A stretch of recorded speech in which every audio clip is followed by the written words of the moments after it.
Welcome back to Million Dollar Landscaper Podcast. Today, we are going to continue our conversation with Keith Kalfas. So if you haven't listened to last week's episode, I encourage you to pause this one, go back, listen to that one first, and then come back here.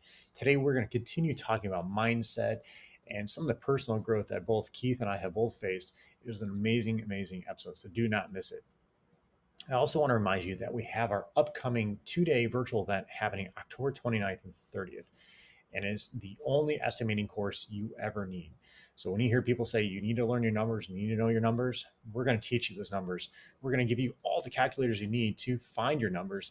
And then you're going to be able to take those numbers and make them into your estimates. And we're going to provide you with the spreadsheets you need for both lawn maintenance and landscaping. So it's going to be an amazing event. You're also going to have lifetime access to this course. This is the first time ever we've sold a course outside of our membership. So we're excited about this.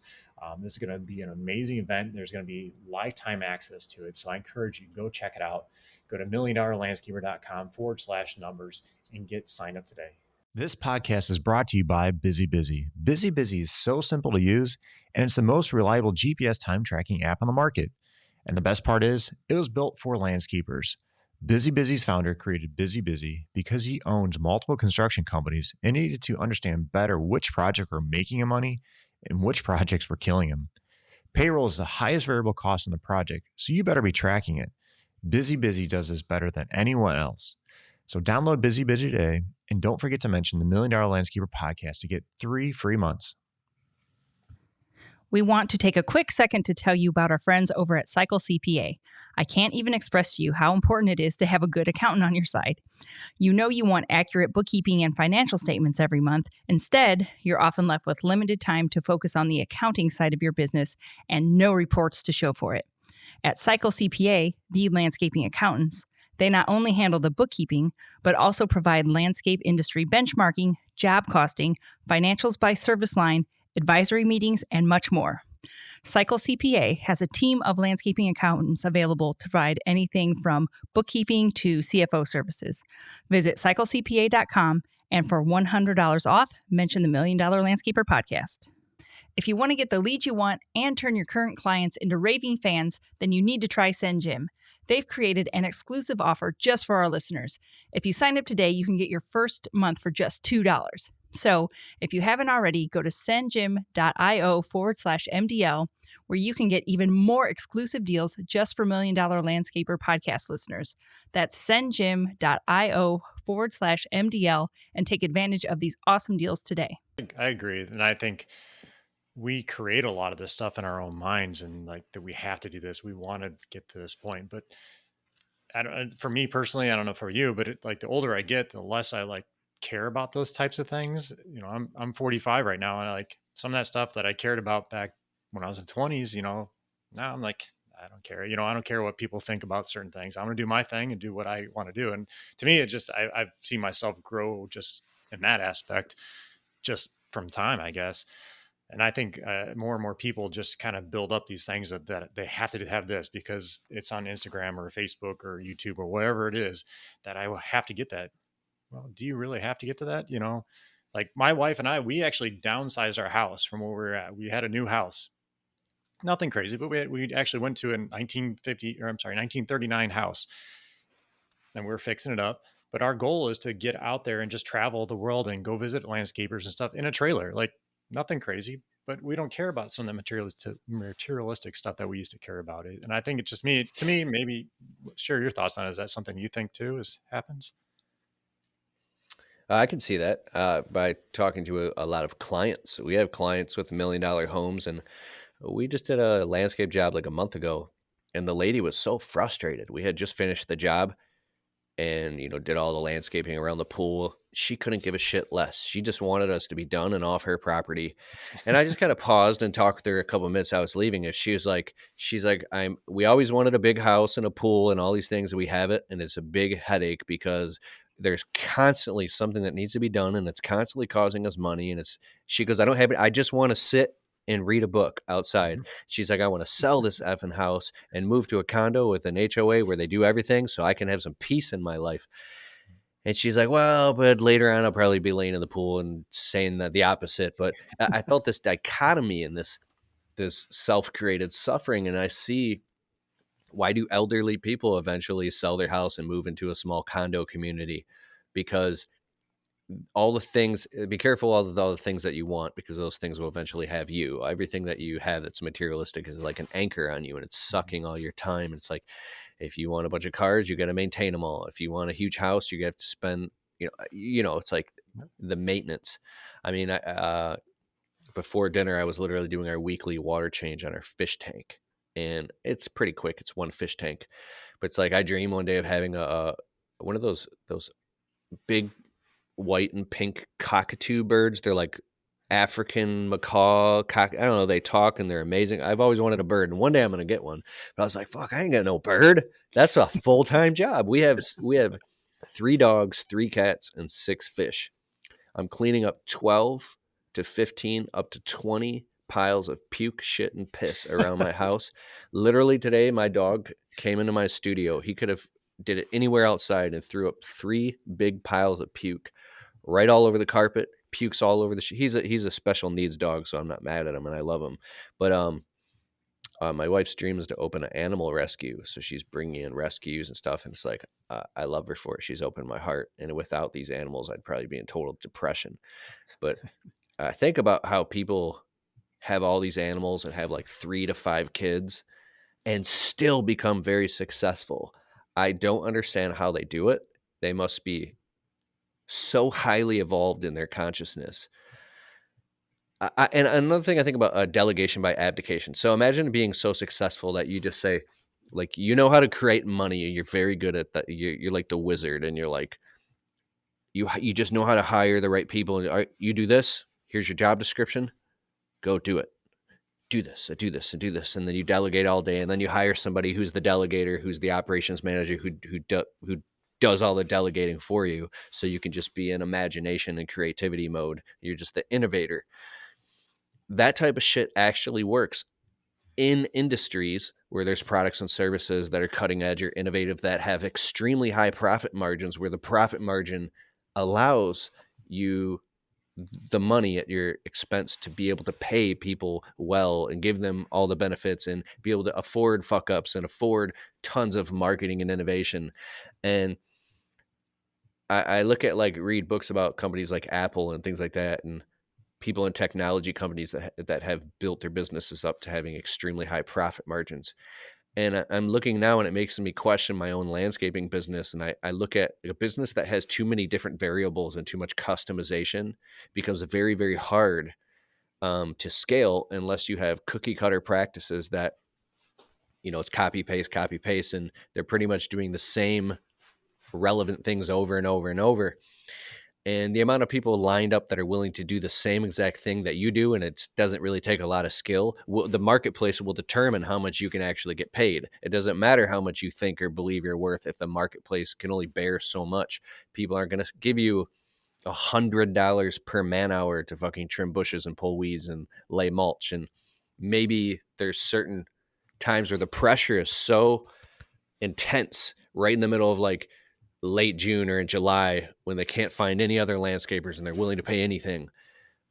But I'm thinking about asking myself all these questions so I can get a metric on it and then make some decisions from here. The only people I know I'm kind of going into this, that are really crushing it in landscaping are the ones that are doing luxury outdoor living spaces and 50,000 and up jobs of big patios with fire pits and kitchen areas and pergolas and shit like that. And they've got a designer on their team, and they're heavily invested. Their equipment is paid off, and they've got, a few badass crews. They got their whole sales and marketing completely systematized, and they have sales guys out actually doing it. So they're focused on customer service and running the business and make sure everything is like in. And I look at building a business like that, even though it could be very lucrative, I say, is that your life's passion? Because what you're doing right now today, if you do more of that, you will be doing a lot more of that in 5 years. So I think it's important to question and ask yourself, what do I love doing? What can I see myself doing 10 years from now? And all the role you play in your business has to dramatically shift in order for you to get different results. Because if you're still the Chuck in the truck in 10 years, you're still going to be the Chuck in the truck. Like, you got to play a different role. But I'm asking myself all these different higher questions, and they're scary to face. They're scary to face. What do you think about that? Oh, no, I agree. And I think sometimes we don't want to ask those questions to ourselves. And I don't think because we're scared of the truth. I think we don't want to hear the truth sometimes. But you have to analyze yourself and look at and see where you can be. And I believe that you have to look in the future and dream about some of those things and manifest some of those things and to get them to come true. Now, you're not going to manifest, like if you're just starting off, that you're going to go make $1 million tomorrow or the next day, but you have to build up to that point. But I think it's important to, like you said, dream 10 years from now, where can I be? And plan to kind of get to that point. I'm not saying write out like a business plan or anything like that, but just, okay, by next year, I kind of want to do this. Next year, the following year, I want to kind of do this. I personally believe that's what you have to do. You have to know where you're going to go to, it's like going somewhere, driving somewhere. You have a destination to go to. You look on the map or Google or whatever, and you're going to get a map to go there. So I think you have to do that somewhat in your life. And part of it is dreaming and manifesting, I personally believe. But yeah, I agree. I think people don't want to ask those tough questions because they're scared of the truth sometimes. Or you understand, like, oh, I have to make a change in whatever I'm doing to get to that point. That Your was thoughts? super high level, the way you just responded to that. And you said something super key, which was looking at the brutal reality and the truth of where you're at right now, and then having a map, a destination of where you want to go. And I think that knowing exactly where you want to be and having it planned out in years to come, knowing what you want out of life is very, very key. I went to this in 2017. I went with my friend DJ Carroll to Arizona to the High Performance Academy by Brendan Burchard. It was a live event with like 1,000 people. I got a deal on the tickets, but it was expensive. And God, I actually have permanent like trauma in the muscles under my arm from writing 65 pages of goals and dreams and crying and writing nonstop. I'm not making that up. I've been in pain ever since from writing like that for 4 days straight. And I have this book, and I time to time I go and I review all my goals, and it's become the #1 inspirational speaker on planet Earth by 2024. Be what was it? Something 10 million a year. Have the biggest live event in the entire country for marketing. Nice. Thousands of people, be a best-selling author, have this and this, and do all these things, but also internal goals as well. How I'm going to feel, my relationships. It was this whole thing, and it was so real and so I believed it so much that, and then we made decisions and made them concrete. So I said, that's it. I'm moving forward, and I'm throwing my live event. I signed it in blood with my name. And the second I got home, I started planning the live event. And even though I didn't know what I was doing, I figured it all out. And then we threw a live event, and it sold out. And the day of the live event, I was up till 3:00 in the morning after work, running a landscape business, getting this whole live event together. And I remember the weekend it was called the Marketing ROI Live Workshop. People flew from all over the country to be there, and I had speakers and stuff, and I spoke, and it was really, really good. I actually turned it into an online course and it's on my website. It's called the Marketing ROI, and it's like really good stuff. Go to keithkalfas.com and check out keithkalfas.com/BMB, the business marketing blueprint course. It's really, really good. It'll teach you how to get tons of reviews in your business, stuff like that. But anyways, the day of the event, I'm in a suit and tie. And I remember looking at the pictures. I was dead on my feet. Like because I hadn't slept in literally weeks. And after the event, I was depressed for months trying to catch up on sleep. And it's like, but they told me I was supposed to chase these big fucking dreams. And then it's like, then I did this, and then I wrote 3 books, and I put out 7 online courses while running the business and making date night every single Tuesday night. And in the process, I haven't seen my grandmother in the nursing home in 2.5 years. And I don't see my father anymore. And I haven't seen anybody in my family for 4 years. We just had a big family party, and everybody came over, and it was amazing. I cried and shit. I was like, and I thought about, to be and chase the dreams and all the things that you say you want, there's a price to pay for that. There's a huge, huge, huge price. And are you willing to pay that price? Because when you finally get the things that you say you want, and the next thing you know, you're at your aunt or your uncle's funeral, and you're crying, and you realize you hadn't seen them the whole time, or you realize that, I don't have any kids yet, but your kids grew up and you didn't really get to spend time with them. I don't know how the fuck some of these entrepreneurs claim. This Brendan Bouchard guy I told you about, I was going to join his coaching program, and I blew up on the guy on the phone. I wasn't really much of an asshole, but I'm like, I don't understand. This guy does like 20 million a year and he does all these things, blah, blah. He doesn't have any free time. I swear, I guarantee he doesn't have any, because the dude is, this Brendan Bouchard guy is one of the most successful people on planet Earth. He's second to Tony Robbins, right? Mm-hmm. And the sales guy on the phone was like, no, I know Tony. I know Brendan personally, and he carves out something like, something insane. It was like 16 weeks a year of like vacation where he goes like to Utah and he goes canoeing and he completely unplugs, and his whole business is automated and he has fun and he doesn't post any of it and he lives this fully abundant life. And I actually believe that, because if you watch the guy's videos, never ever he doesn't have any bags under his eyes ever. He's always smiling and shit, looking like he's never stayed up all night once dealing with dog puke or like a crying baby or a fighting wife. Or his ability to manage his emotions and his personal development. He must be so mature that he's like a fucking alien. Or I told my wife that, she's like, he's probably got makeup under his eyes to hide the fuck. Yeah. So it's like, I think about that. If you also want to be the person that you have other people perceive you as being so successful and having your shit together, now you got big shoes to fill, and you're never ever allowed to have a breakdown. You're never allowed to, and the weird thing about our society is, if your brother Tom shows up to Christmas and he's been working himself to death and he's just got a lot of shit going, he's got deep bags under his eyes, or anybody, when a man looks like that, people don't look at him like, wow, man, that guy's really putting in the hours. People, we look at him like, oh, you're fucking disgusting and repulsive.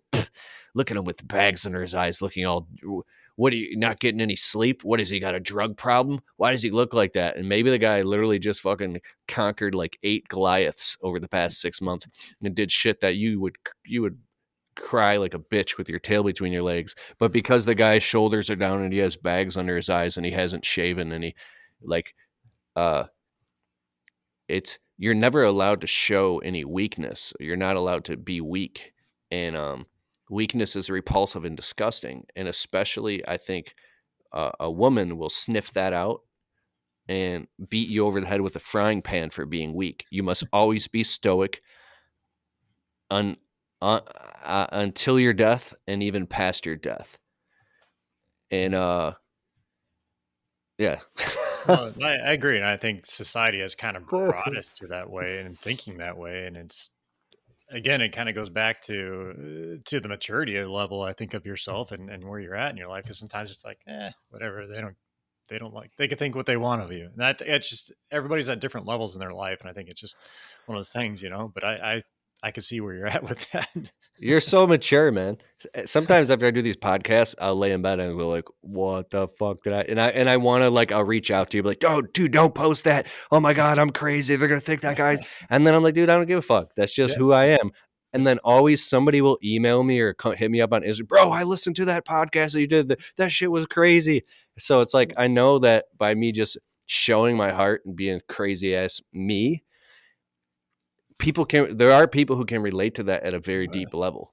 Well, let me ask you this, if you don't mind sharing, since you're big on YouTube, I'm sure you've had your share of people saying crap to you in the comments and stuff. Just the little bit of social media that I do, I've seen it. I'm sure you but if you can overcome that and keep doing what you're doing, that shows your level of maturity. And to me, it kind of makes, I kind of like it, because I'm like, it pushes me further. Like, I want to go further. You call me a piece of crap or whatever, but I'll keep moving forward. And like, literally, I had one guy like saying all the stuff that I do to help people is like BS, and I'm not what I do. I'm like, you can come look. Like, I don't care. Like, I'm an open book. I have nothing to hide.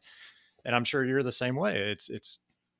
I was curious. I'm sure you've had that. You mind sharing some of those stories? Or there's this funny thing is, when you grow a quote unquote audience, which these are real people, but it's like, that's what they call it in internet marketing and in YouTube world.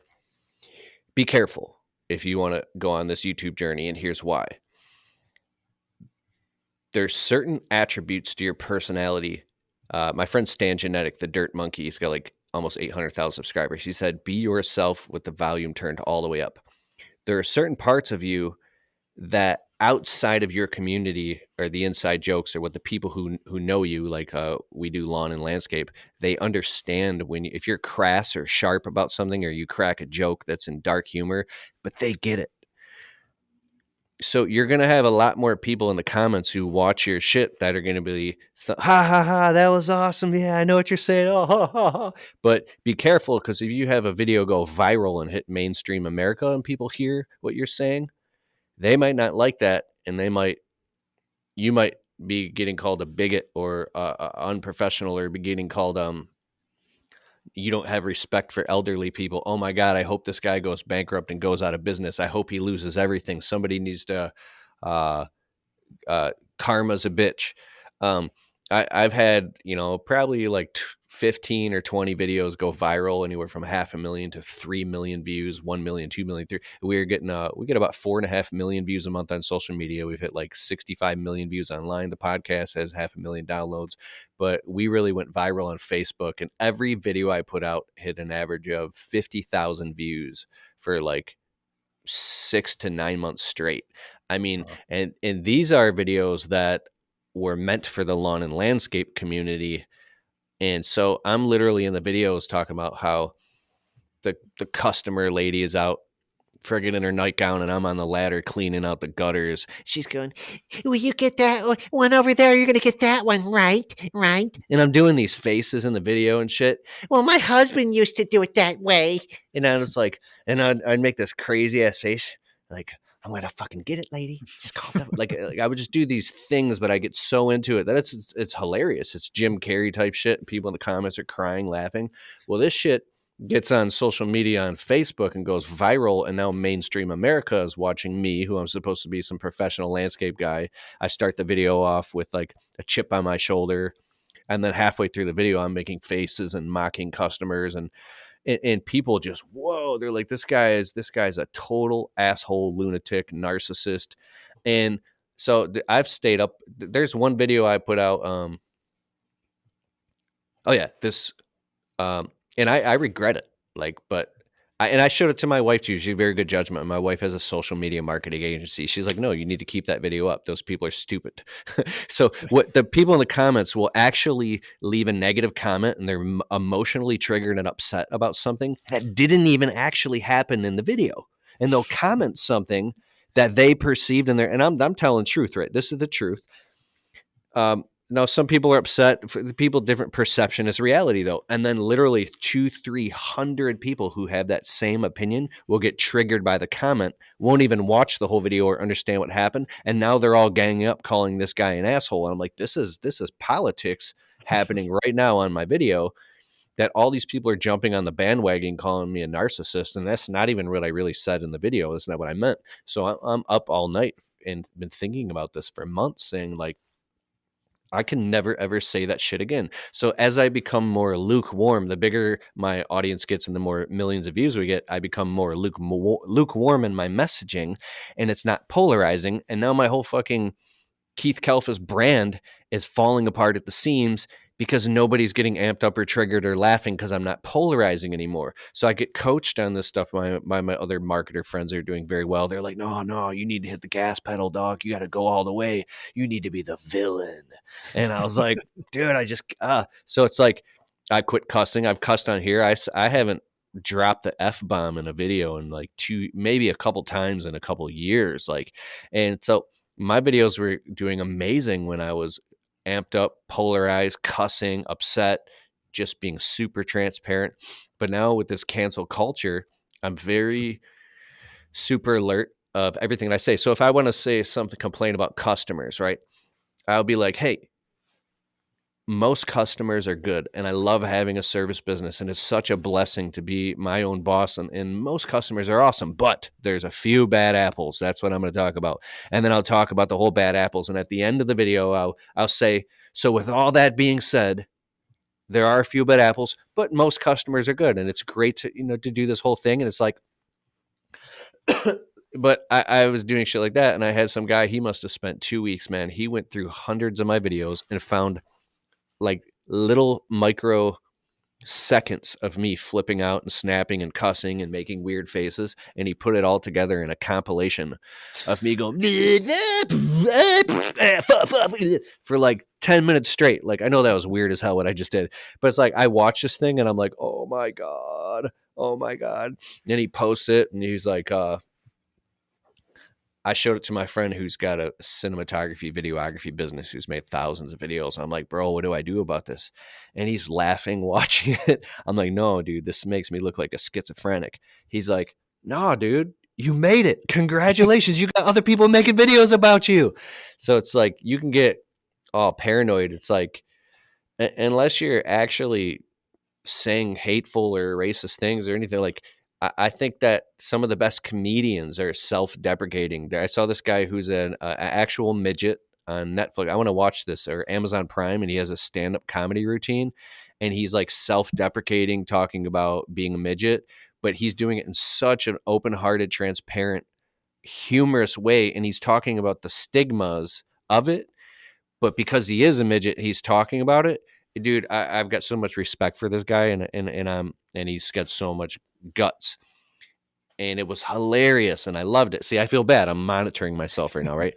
But it's like, I think self-deprecating is the best. But even Joe Rogan last year, he got in trouble because somebody had pulled a bunch of snippets where he had, said certain things.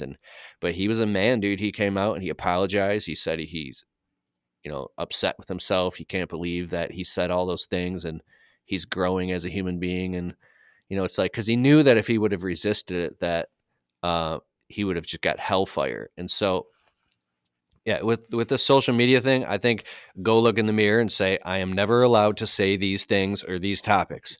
I can only talk about this stuff. Don't ever break the rule, and live your whole life as though cameras are on you all the time, recording you and everything you say, whether on a podcast or on the phone with your best buddy. It doesn't matter where you are. Never, ever, ever speak anything that you wouldn't act like. Gary Vaynerchuk says stuff like this. Don't speak anything that you wouldn't want put on primetime television in front of everybody ever again for the rest of your life until you die. And I think that very rule is very, and so here's another thing. The next step is if you hear other people saying negative things. Like, I was at a trade show like a month and a half ago, and I ended up talking to these couple of guys. They recognized me because of my videos, and we're talking and we're laughing. And next thing you know, the one guy started saying some really negative stuff. And it was almost like he was trying to get me to join in with them. And I was like, I'm not joining in on that. And I just started talking about the Holy Spirit, just because that was the truth, but also for like shock value. And it just broke that whole pattern of negativity instantly. So it's like, don't join in with other things that when people say negative shit. If somebody says something negative, like, I don't agree with that. I don't know what you're talking about. I got to get the hell out of here. Cause it's like, I think if you got super famous, there are people that would pose as your friends, and they would secretly record you and then blackmail you and try to get you to talk shit about other people so they can create drama and things like that. So I'm saying all this because there's people that really, really badly want to start a podcast or a YouTube channel, but they're just like terrified. What if my customers see it? What if this? What if that?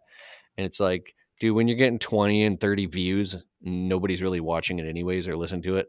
I mean, it's not that. And look at people like Vitaly ZDTV and some of these guys that are constantly just doing extremely disrespectful things and all these pranks, and they're still making videos and they're not in trouble. So I think that you stay the hell out of the gray area and you'll be good, man. You can inspire a lot of people. And then one day you'll go to a live event and you'll meet, I've met people that'll start crying and hugging me and want to take pictures with me and tell me that my videos have helped them get off drugs and start their business and turn their life around, prevent suicides. And I was like, dude, that's amazing that you did that, bro. You did that shit. You did that. But it's like, imagine if you could make content that will actually help turn people's lives around and put that ripple, that dent in reality and the butterfly effect after you're dead and gone, that will ripple off into eternity. And you could do that over and over and over. And I think that when you realize that you have a role to play that's positive and you double down on your goodness, you now have a duty to do that. You have to take action and put good energy out into the universe, because Shame on you if you don't. So if you have a talent and you want to start a podcast or a YouTube channel, I think you should start it right away. Keep it simple. Just take your phone out, just upload, one video a week, you know? I think you're inspiring me too to do to do that myself. I need to do that. I know I need to get out there in social media more, but I just don't. But I love hearing that. I think that's awesome. But I think it shows too, like you have grown, like you were able to step away from some of those conversations and not to participate and choose not to do those things. And so that just to me, that shows your level of maturity right there. And you know it. So I applaud you for that. But no, this has been awesome, Keith. I appreciate you being on here. Do you have any other few things that you want to share with people as far as mindset? I know we went in some deep stuff here in this conversation, and it was a blast. Is there anything else you'd like to point out to people that are just getting started and want to? I don't know. They're deciding what they should do, or they should make the leap and quit their 9 to 5 and get going on this landscaping journey. There's going to be some really, really dark times where you feel like an empty shell walking around and you feel hopeless, like you're going nowhere. And just don't be so hard on yourself. That's all I can say. Rome wasn't built in a day. Time is on your side. There's 4 very important things: proper sleep, hydration, exercise, which you're probably getting plenty of that, and proper diet. If you start getting in a hole and you're overworked and you're depressed and you find yourself going through drive-thrus eating fast food, stop that. Eat healthy. Don't eat deep fried foods like French fries and cheeseburgers and Cokes and all these things, because what that will do is it'll make your hormones and all your chemicals in your body's it'll make you all whacked out. You have these insulin spikes and carbo crashes, and then you can't think and you're not effective. And then if you're addicted to coffee and you're drinking coffee all late into the evening, trying to keep, and then you can't sleep at night, it becomes this downward spiral where you can crash. And hydration, drink lots and lots and lots of good water. Not like tap water. I think that's debatable depending on where you're at in the world. But Well, you're from Michigan, so yeah. So well, I think those are definitely some wise words there, and some great tips. The basics are very important. Depression, drugs, alcohol, depression, and things like that. I've never gotten to drugs because my mother had died of a heroin overdose, and I've watched a lot of people I love die and overdose of heroin and become drug addicts and, basically die.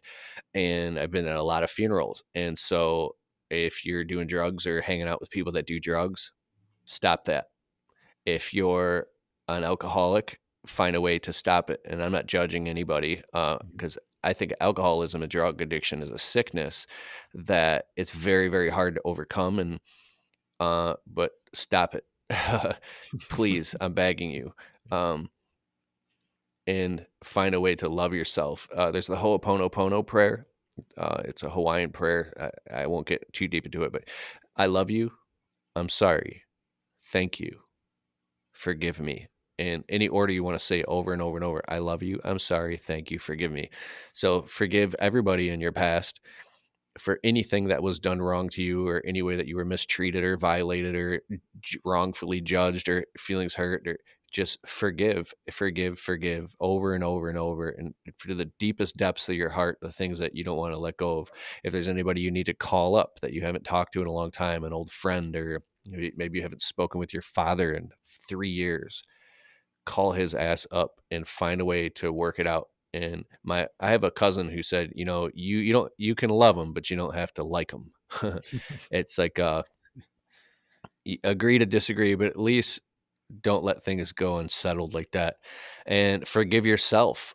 And some people have done wrong things, or maybe used to be a drug addict or alcoholic or something, or mistreated somebody in a really bad way, and find a way to ask that person forgiveness and mean it, and forgive yourself and grow up. And I think that's I can't believe I'm talking about this stuff, because I'm not trying to preach to anybody, but I think about that's why Jesus died for our sins. And before I really started studying Jesus, I didn't understand. What do you mean? That's why Jesus died for us. Some mythological guy from 2,000 years ago died on a cross and that forgave me of my sin. That doesn't even make any sense. Like I'm not going to go down that rabbit hole.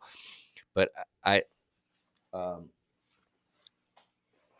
I think if you don't find a higher power and realize that you are not a human being having a spiritual experience, you are a spiritual being having a human experience. If you can't detach from your life and realize that you're going to die one day and your life's a speck in eternity, and start eating spiritual food and realizing that there's a way more to this. I think that the step out of that is contribution. The highest level of evolution is contribution. So find ways to give to others and go back to the basics. If you go into depression and you're in anxiety, just stop that and go back to the basics. Pick up the phone when the customer calls, take their information, give them a quote, do the job, love and respect your customers, take care of your employees, and smile. Put on the classic rock music that you love. You can get into this beautiful place like Eckhart Tolle in The Power of Now. He talks about he reduced thought by 80%. We're going into the fall now, and I love the fall. It's very nostalgic. There's something about sitting in my truck on a job site at lunchtime and opening a cooler and taking out a sandwich or maybe packing some hot soup or something and just sitting there very calmly, listening to classic rock and eating my lunch, texting my wife. And it's very, very simple and simplistic. It's like, I feel like it could be 500 years ago. And imagine men who were in tribes that just sat around a fire and they talked and told stories, and it was very simple. There's something about going back down to the base of looking at your hands and your fingernails and looking at the dirt in your fingernails and feeling your body and being in the now. There's so much abundance and raw truth right there that uh, stuff like that will make you realize that depression it's a partial truth at best, but it's probably a lie. And the more energy you put into a lie or trying to make something real or work that is broken, is the more you can actually drive yourself. You can develop a pathology in your consciousness, and then that becomes neurosis and you become a neurotic person. And from neurotic, you can go into drugs and alcohol or depression or addiction, or you can go into full-blown psychosis, which is where you go insane and can end up sick and end up in the hospital, in a mental institution, or losing your whole business, ending up in divorce. And I've met people. I've been doing coaching for like 6 or 7 years now, and I've coached hundreds and hundreds of people. I do it on Monday nights, and mostly it's guys trying to get their landscape and window cleaning business off the ground. And I've met guys that were working 90 hours a week, and they wanted to be successful so bad that they were going crazy. And one guy actually he said he was like crawling across his house in his underwear. He couldn't even put his clothes on. He's like drooling and collapsing, and his wife had to take him to the mental hospital because he had worked himself to the point where he couldn't even like. And when I talked to him, I realized that it was because of his father, when he was a kid, never accepted second best. He had to be the best at everything. His father put so much pressure on him that he had to be the best, and he was afraid to let his father down, and that was a lie.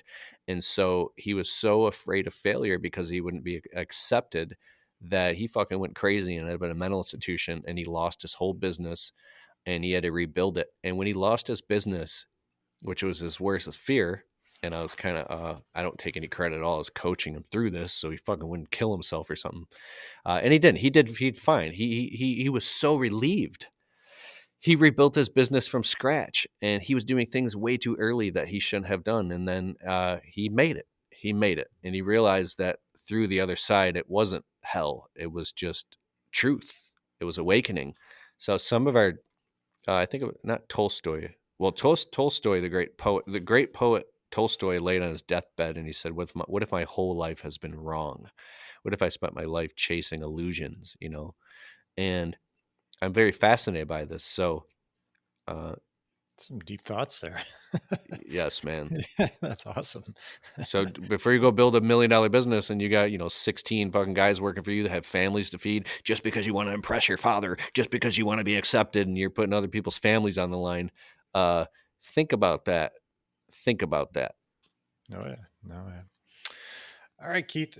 I meant to ask you this earlier, but would you have time for a few fun questions? I usually ask some guests just some fun random questions at the end. You cool with that? Sure. All right. So let's start off with, what was your biggest regret? Yeah, I've thought about this before, and it was just being too hard on myself. Yeah, I can see beating that. myself up, treating myself like shit. Yeah, I can relate to that one. All right, we'll get into some fun ones here. What is your favorite microwavable food? Or do you have, some people don't eat microwave food, but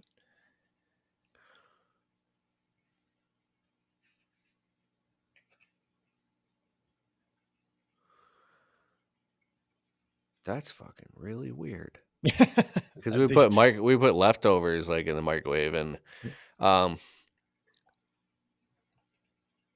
I'm sorry, I'm getting stuck on it. that's all right. It We was can go to the next one. oh yeah. Tim Ferriss in the 4 Hour Work Week. He's an amazing author. He has this morning breakfast hack, and I've actually do it, and it's amazing. So on Amazon for like $7, you can get this little, like, it looks like an egg poacher. It's a two little halves that fold together in like a clam, and you crack 2 eggs in them. It snaps shut. You throw it in the microwave for 60 seconds, and you have perfectly cooked eggs in 60 seconds. And you get a can of Amy's organic chili, and then it's a perfectly balanced, high protein, perfect carbohydrate blend meal. And then it's basically 2-minute breakfast. Boom, boom. And then I do it all the time because it's a really fast breakfast to get out the door. So there you go. I want to check that one out. All right, last one. Would you rather blow up 100 balloons or lick 500 envelopes? I heard the story of someone licked an envelope and it cut their tongue, but a roach in the factory had crawled across the envelope and laid eggs. So a roach hatched eggs on their tongue. I fucking hate licking envelopes, and I hate blowing up balloons. I bought a punching bag that I was just, the top is a blow up thing, and I was just blowing it up like 2 hours ago outside, and I was so pissed off. Dude, 500 balloon. 500 envelopes or 100 balloons? It would probably be 100 balloons, man. Yeah. Yeah, I would agree with that. I hate looking envelopes. I'm always afraid I'm going to cut my tongue. It's just a weird thing. I don't know. You're not even supposed to lick them. Oh, you're supposed to. I watched they dip it in the thing and then they wipe it with a tool. Yeah, I still do it though. I don't know. All right, Keith. Well, this has been an awesome conversation. I enjoyed talking with you. I appreciate you being on the show today.